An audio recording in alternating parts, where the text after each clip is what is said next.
check.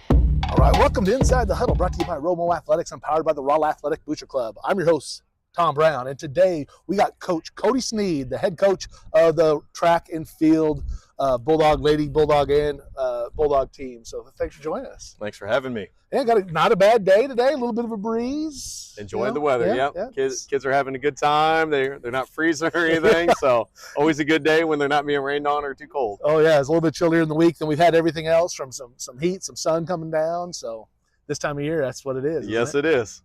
So, hey, 4 weeks about into the season, I think, is where we're at right now. We've got about 4 meets behind us. One of the last ones you guys were just at was the Springfield, the boys' night out, and then the girls' night out, different nights. But those are big events. I know that have been challenging in the past. And so how's it been going so far this season? We've been really excited about how everything's been going. Boys' night out and girls' night out, we saw 35-plus teams over there. There were over 60 competitors in the individual events, and our kids went out there and competed.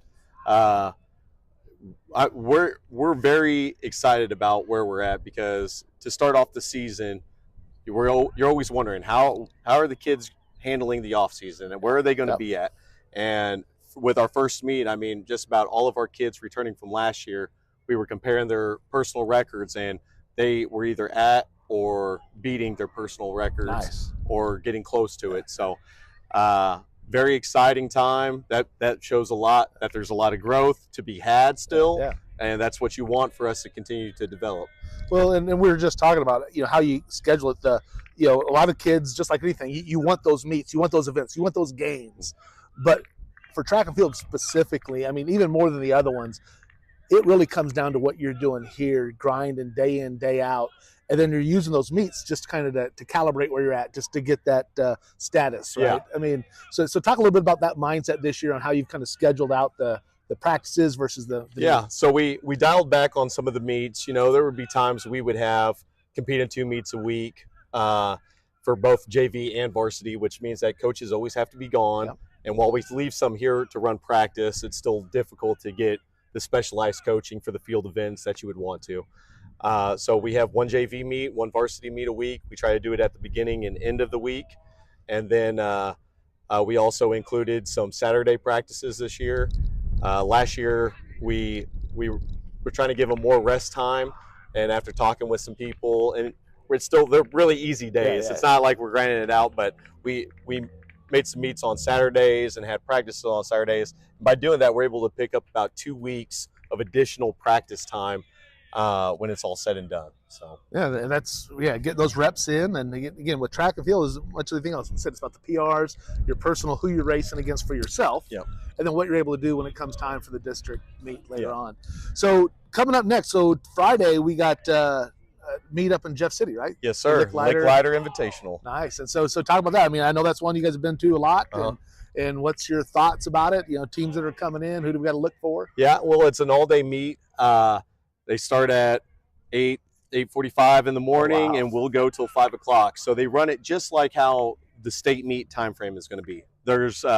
It's one of our only meets where they have prelims. Mm-hmm. So you'll have prelims to make it into the finals. So the kids get to experience that, and it's held where the state competition is going to be. So we really enjoy that meet. And not only that, but they call it the Lick Lighter relays, because they have additional relays. Sprint medley relay, which combines sprinters and mid-distance runners. The distance medley, which combines mid-distance and distance runners. They got a shuttle hurdle relay, which you rarely see anymore.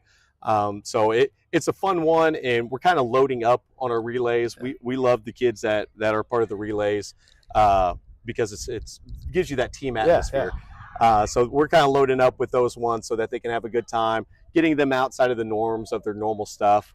But it's going to be another good meet. I think last I looked, there were a little over 18 teams at it, so it's still a pretty good size meet. Blue Springs is coming from Kansas City. We're going to have Hannibal coming from up north.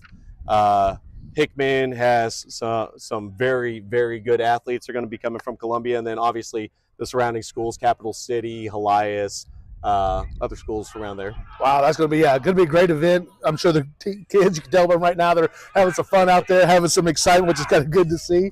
Love to have that. So, you had Cameron Martinson returning. He was All-state performer last year. Finally made it to the all-state round, state meet. Yeah. He's had a good year so far this year, already coming out. You were saying he had some really good success, and then a lot of things I know going for him. He's got a lot of high hopes. He's been there, and a lot of the cross country as well as the distance. And who else right now is looking out there that you're thinking with their times are going to be kind of I think Jason Stallworth has a really great chance. He's breaking the 22-second barrier in the 200 and the 11-second barrier in the 100. He's been looking really good, really smooth out in our meets. Our relays, our handoffs are pretty exceptional for this time of the year. Nice. So those are ones that you could be the best team in the state and have a bad handoff and you're done. Yeah. So if we can stay moving pretty well, some of the relays might have a chance to sneak in. Our 4x1, 4x2, even our 4x4's got some young kids over there. They keep advancing, and if we're able to jump enough, they might have a chance as well. Trying to think of what other ones kind of stand out. For our girls' side, Alice Obrist jumped over 11 feet at first meet of the year and jumped near it again at girls' night out. So she's got a nice chance to really have a chance to go over to state. But just like how we talked about last time, it's always how you do on that day. Exactly. Yeah, so much to that. When we saw it in the Olympics with this past summer and everything with the performance going on, the handing of the baton and little things that would happen that caused the teams that were really that you're expecting to have big things from, and one little moment that kind of goes by the wayside. We've talked about the performance of track in the past. We celebrated some of the kids that graduated last year. They've went on there participating in their college track teams this year, and some of them from a few years back as well. And we're talking, you got the Hobbs girls. I think she's qualified for national where she's at. Ethan Crouch over here transferred from Missouri State to S&T and is performing. He's qualified as well. So it's kind of great to always have the Bulldog alum that are there. Do you get them back here at all to interact with the kids at times? We do. We always work the S&T meet every year, and we worked their first one here. That was a few weeks ago, and I mean, you just saw our kids all over the place. Yeah. Ethan Barr was there. He's at Drury University. Damari Williams, who was at State Fair, and he's going to be transferring over to Northwest Missouri to go compete for them, which is a nice step up. Exactly.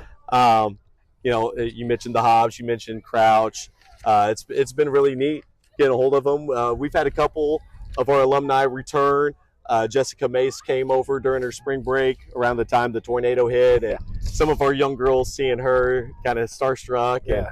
And I've talked with Reagan Reedy a little bit, but her season's been getting in the heavy part of it. So she's not hasn't been able to make an appearance yet, but I know some girls would definitely love to see her. Oh yeah, and again, she's coming off had some injuries she had to deal with, and down there at Missouri State, I believe, still, right?